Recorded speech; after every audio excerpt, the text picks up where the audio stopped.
Welcome back. So we're returning to Europe now after a little detour back in time into the American continent to talk about the Mayans. Um, so where we left off with the Byzantine Empire, it was getting into the 1400s was the end of the Byzantine Empire. Um, we noted, and many of you noted in your discussion posts, right? They were interactions with, Venetians, uh, beginnings of kind of Renaissance era Italy. So now we're going to move on to the Spanish Empire, uh, and we'll soon be interacting with, right, the native peoples of the Americas. Um, Much later, of course, than the Mayan civilization we studied, but the descendants of those Maya. So we're trying to bring these two worlds together in the next series of lectures. So this is a picture of sort of the largest extent of the Spanish Empire. Notice, just a few specks on the European continent, Spain, if you can see it, and then much larger territories in North and South America. So in your text, the Spanish Empire and the Ottoman Empire are sort of woven together, right? Because they existed at the same time, interacted a great deal. I'm going to try to present them sort of serially best I can. First, I'm going to try to cover the Spanish interactions with the native peoples of the Americas, and then come back to the Ottoman Empire. But the Ottomans will come up from time to time, intertwined economically, and they were often at war with each other. And so much of what goes on in the Spanish Empire is uh, in part, result of their interactions with the Ottomans.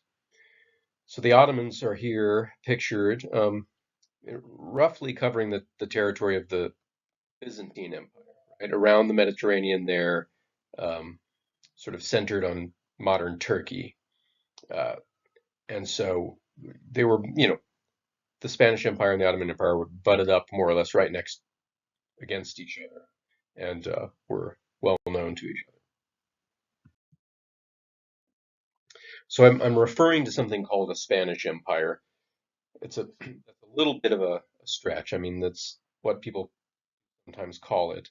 Um, so no country called Spain existed just yet. Um, there was, we're going to be talking primarily about Charles V as sort of the first Spanish emperor, and he was also a member of the Habsburg dynasty, which is, you can see here in yellow, uh, located around what's now sort of Germany and Austria. He was also Holy Roman Emperor, right? And the Holy Roman Empire is just took the sort of the Roman name as sort of a status, but it was not directly related to the Roman Empire. It was sort of revived 300 years after the fall of Rome. Papacy, right? The popes continued from the days of Rome, um, and the Pope sort of constituted a kind of Roman Empire.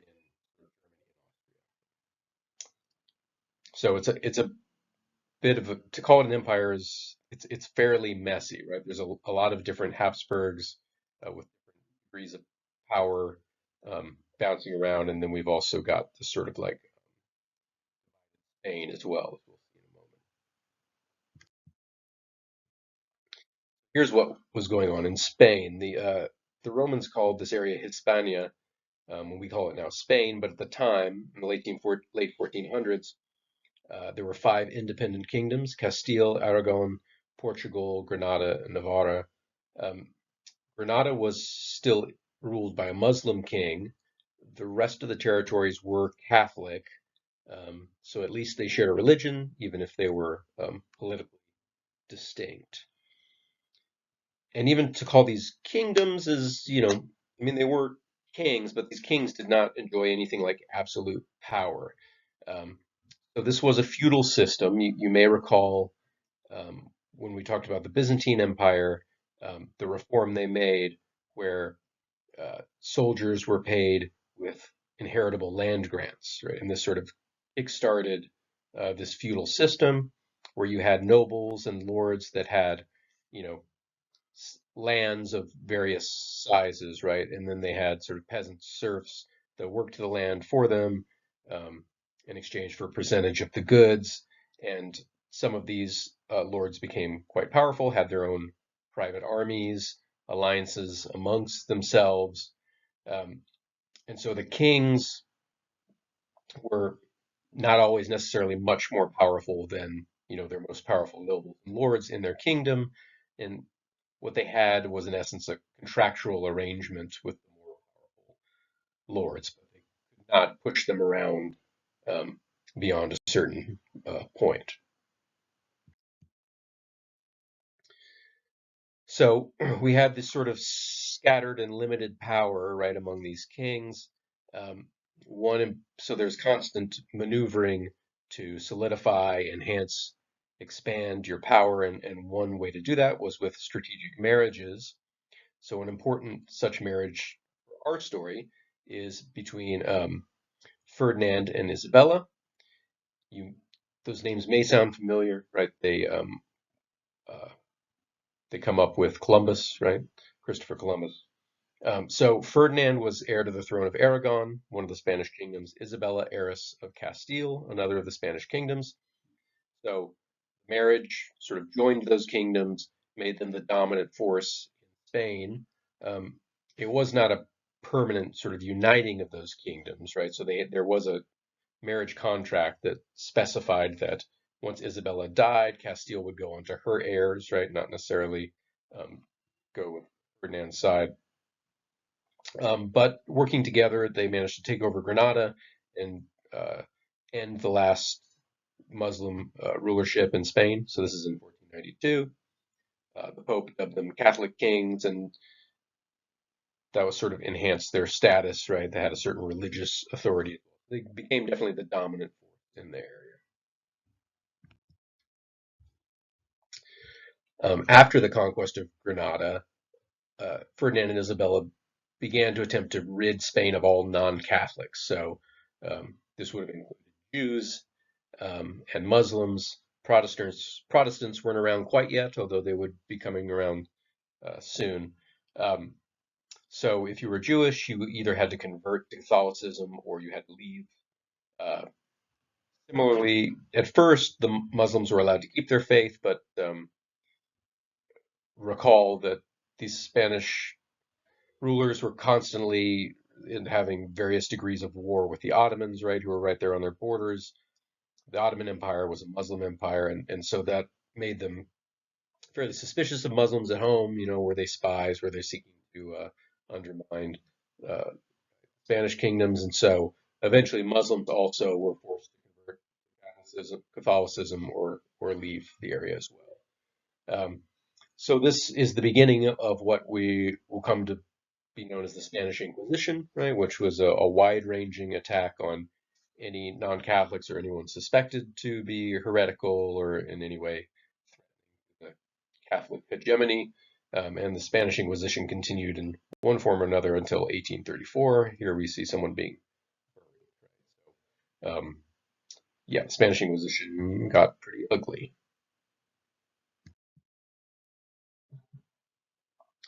So, because these Spanish kings, again, were limited in their power, vis-a-vis the lords and the nobles within their kingdom, uh, that meant they had limited power to extract wealth from the population. They couldn't just tax these lords and nobles wanted or needed to. They needed other sources of income. So trade became one such source of income. So you take out a loan from a Italian merchant, right?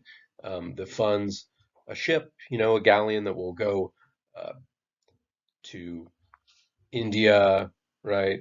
Asia, if you can make it there, pick up some goods for cheap, right? Spices or silk, or something else that's fairly expensive back in Europe. And if you can make the trip, right, pick up the goods, bring them back, and sell them at a huge profit without sinking or otherwise dying of scurvy or something, then you make a ton of money, right? Um, So this sort of trade risky, but also very profitable. Well, this eventually develops into the slave trade, right? When the Americas are discovered, we get this sort of triangle of capturing, right, people from Africa, shipping them over to the American Caribbean islands where sugar was produced, and then the sugar was shipped back to Europe and so on. And it was very profitable, if also uh, terribly inhumane.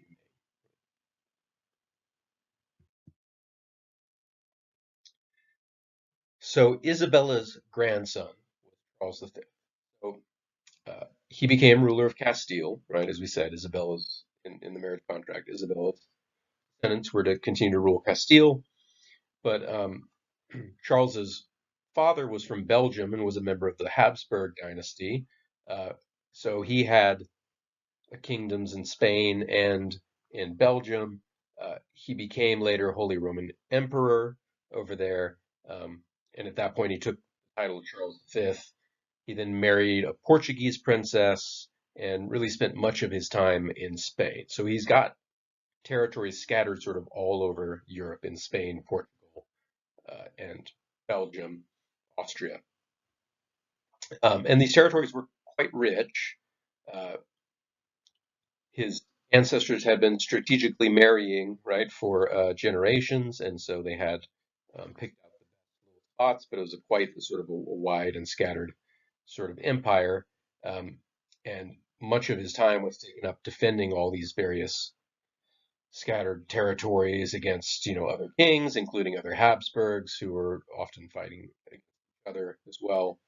Um, and this is sort of a constant in Charles's reign. It's just sort of constantly trying to keep a hold on this rich but very difficult to defend sort of kingdom or empire. Um, Also, during Charles's reign, the Protestant Reformation begins, right? So now we have a whole new version of Christianity that is pushing against Catholicism's dominance and threatening the territorial integrity of the Holy Roman Empire as well, the whole while also fighting the Ottoman Empire and all of this warfare fairly expensive. So, what ended up saving Charles's empire from obscurity, and the reason that we're talking about him now, uh, which is, and we'll also come talk about Philip II, who is his son, right, and who inherited the empire.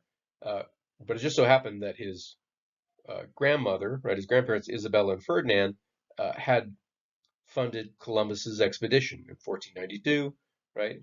Columbus's goal was to find a western route to China, right, to sail around the world and get to China. Unfortunately, America got in the way, so he didn't make it to China, but he did arrive in the Caribbean. And uh, the first thing, right, that Columbus was able to get out of that trip was gold and silver.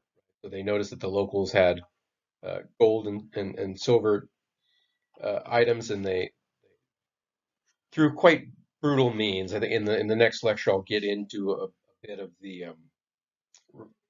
the sorts of interactions, right, that happen between these Spanish conquerors and the native people. One is quite ugly, but they extracted um, a good amount of gold and silver, right, from the Americas and shipped it back to Spain, um, and also started to begin develop this international slave trade as well. So this discovery, right, of uh, the Caribbean uh, by the Europeans, right, discovered obviously been there for a long time, right, but it was the first Europeans that heard from it, and they managed to extract a good deal of wealth from it, and this helped pay for all of Charles's expensive wars.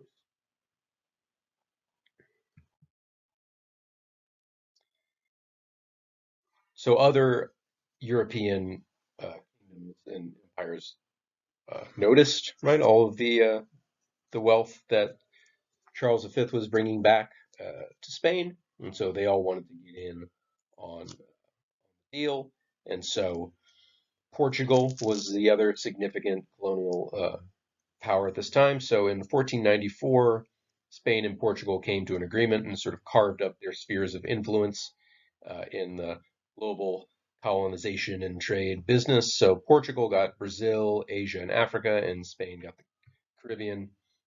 Um, so they were getting a little big for their britches, right? Deciding to carve up the world, right? So, I mean, in reality, they didn't have very many people. It's not like they had taken over and repopulated Americas with Spanish people. Right? There was, a steady trickle of expeditions of a few hundred men. Um, they'd send a boat over, they'd try to bring back something, right, to make some money. Maybe they plant a flag or something, but it was a vast continent. So, to say they right those pictures, the map I showed you at the beginning, right, with this huge chunk of territory um, that was colored yellow, indicating that it was Spanish. I mean, how much of that territory could they really govern or control? Not a lot. There weren't that many Spanish people there. But there was a significant asymmetry in the weapons system. So uh, the Aztec and Inca empires were conquered by Europeans, Europeans. So there weren't that many of them, but they did have a significant advantage, weaponry, and that did help them to control territories to some degree. Meanwhile, lots of silver and gold are coming back. It's keeping these European empires afloat, and this meant that these European empires needed to make sure, like, that this wealth was flowing back to them and not getting diverted, right? So you might imagine that a merchant, right, or someone that sent out on a ship and gets a lot of wealth, they might come back and decide that they'd rather not give the king his cut, right, if they could get away from it. Um, so there were Charles set up systems to try to control that and make sure that he got his fair share back. So ships were only allowed to use certain ports. Very specific coins were instituted, um, had to be used, and all this was to make sure that the government got its share of the proceeds of this exploitation of the Americas.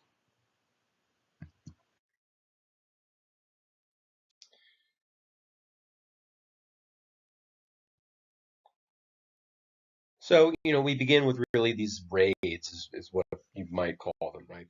Again, these ships, a few hundred men, go in there, try to grab as much gold and silver as they can, slaughter a decent number of native peoples, and then escape back to Europe.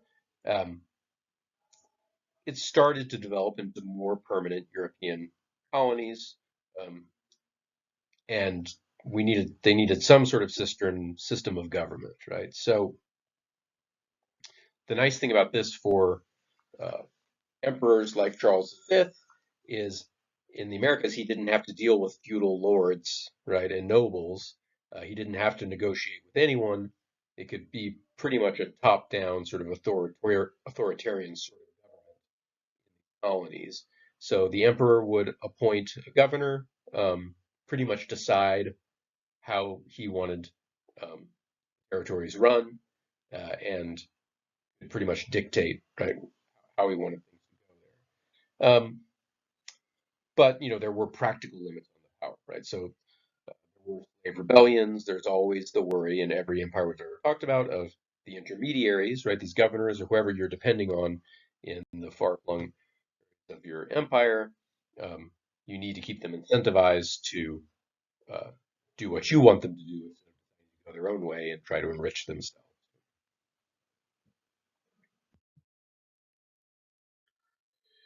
So we did have more and more people. If you've got a colony, you've got to populate it. And so we did have settlers sort of trickling into the Americas and going there to live. Uh, they were largely sort of independent, kind of profit-minded adventurers, right? So they wanted to make their fortune. And you might wonder why people with that sort of position would submit to what we just said was the kind of more authoritarian sort of government that you find in the colonies. But when you're that far from Europe, there are some benefits to having the support of an empire that might make you willing to put up with that sort of government.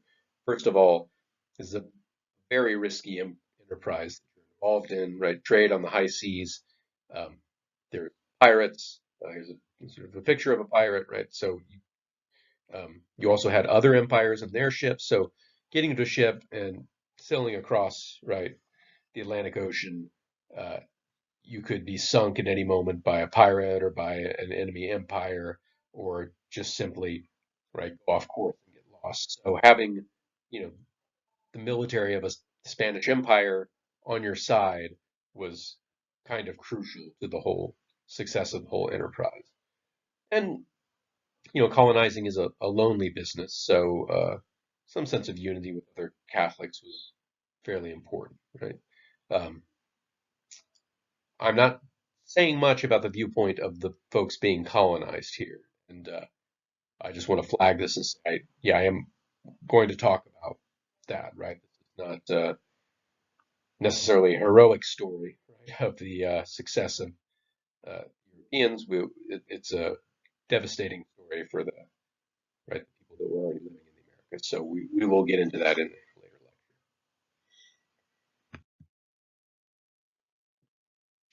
lecture. So Charles V, before his death, divided his empire into two, right? So we recall he had sort of his Central European, sort of Austrian, German, Habsburg, Holy Roman Empire that he inherited from his father, going along with his Spanish Empire from his grandmother, Isabella. And so he divided into two, the European and the Spanish halves. So the European side was bogged down in these wars and squabbles among the Habsburgs and the other local rulers. They were also dealing with Protestant revolts. Protestantism was becoming a more and more powerful movement. And the Spanish and Italian part of the empire went to Philip II. So Philip II didn't take the title of emperor. He did strategically marry the daughter of King Henry VIII of England. So for at least for a brief period there, he was King of England technically, although he didn't actually rule, and the title didn't pass to his descendants at all. Um, and then we find that the next English monarch was actually Queen Elizabeth, and they became fierce enemies.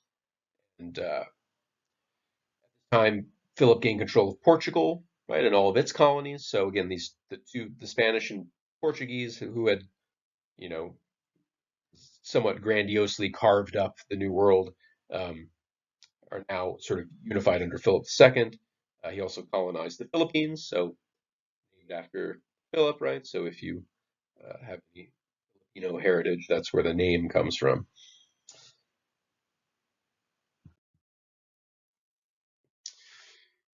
So Philip was also constantly at war on pretty much all fronts, including with the Ottoman Empire, but his biggest and most remembered conflict was with England, right, with Elizabeth. You may have heard of the Spanish Armada. So this was Philip II. He sent a huge fleet of Spanish ships to attack England, the English homeland.